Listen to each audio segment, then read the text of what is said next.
एक बड़ी छोटी सी कहानी है पुराने जमाने के घनघोर जंगल की, जिसके अंदर इच्छा को पूरा करने वाला पेड़ था। उस पेड़ के बारे में बहुत कम लोगों को पता था, क्योंकि उसे घनघोर जंगल में कोई जाता नहीं था। एक ऐसा जंगल जहां सूरज की किरणें भी बहुत मुश्किल पहुंच पाती थी।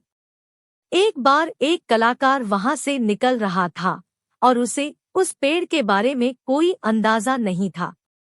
अब संयोग यह था कि इस पेड़ के नीचे आराम करने के लिए रुका। अपने साथ घर से खाना लाया था। उसने खाना खाया और उसने सोचा कि थोड़ी देर आराम कर लेता हूँ, नींद ले लेता हूँ, उसके बाद चल दूंगा। और जब वह सोया तो उसकी नींद इतनी लंबी रही कि वो सीधा शाम में जगा। तब तक आसपास अंधेरा हो चुका था। उसे लगा कि अब तो मुझे यही रात बितानी होगी, इसके अलावा मेरे पास कोई चारा नहीं।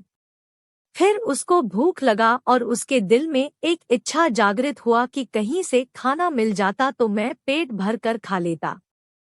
कमाल की बात यह हुई कि उसके सामने पकवानों से भरी हुई एक थाली आ गई।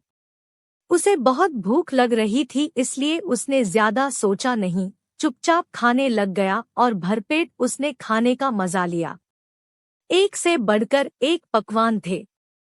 उसने खाना खा लिया तो उसके मन में एक और इच्छा हुई कि कहीं से कुछ पीने को मिल जाता। उसके सामने शरबत के 2 बड़े-बड़े ग्लास आ गए। वह बहुत खुश हुआ और उसने वह शरबत भी पी ली। और यह नहीं सोचा कि यह कहाँ से आ रहा है। उसके मन में एक और इच्छा हुई कि जब इतना सब कुछ हो ही रहा है तो कहीं से तकिया आ जाता, सिरहाने लगा लेता। ऐसे पेड़ के यहाँ आराम करने में दिक्कत आ रही है। उसकी आंखों के सामने कमाल ये हुआ कि उसको तकिया सिरहाने लगी मिली। सिरहाने रखने के बाद वह जब आराम के लिए लेटा तो बस यह सोचने लगा कि यह सब हुआ कैसे। उसके दिमाग ने अब काम करना शुरू किया कि मैं सिर्फ सोचा तो खाना आया कैसे, शरबत आई कैसे, और तकिया आया कैसे। कहीं यहाँ पर कोई भूत तो नहीं है। बस उसके मन में ये इच्छा की बात आई और सच में वहां भूत आ गया। जैसी उसने भूत को देखा तो उसके मन में पहले विचार यही आया कि कहीं ये भूत मुझे खा न जाए, क्योंकि इसीलिए उसने मुझ तक शरबत पहुंचाई, खाना पहुंचा, पकवान पहुंचाया। बस उसने सोचा और भूत ने उसे खा लिया, क्योंकि वो इच्छा को पूरा करने वाला पेड़ था। जो सोचो वैसा ही वहां पर होने लगता था।